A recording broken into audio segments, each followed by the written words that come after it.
faut que je suis de net de là avant que je déclenche un holocauste nucléaire sur vous, bouffon. Et il va tellement kiffer qu'il va s'arranger pour revenir un peu plus tard, cette fois-ci pour une durée d'1 an. À son retour en France, il faisait ses classes dans le hip-hop parisien et surtout, il se fait remarquer. Et comment il se fait remarquer, Booba, quand il fait pas de rap? En s'embrouillant avec des gens.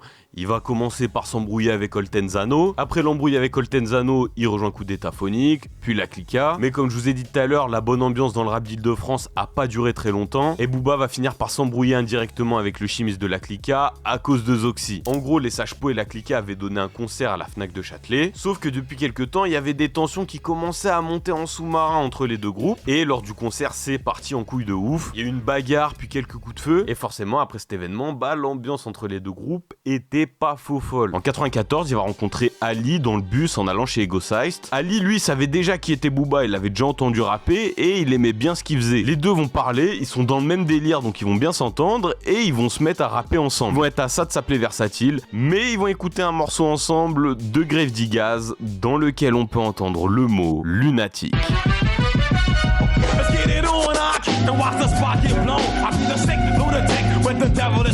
En 1995, les Sages Pots vont se mettre sur la production de leur premier album de groupe.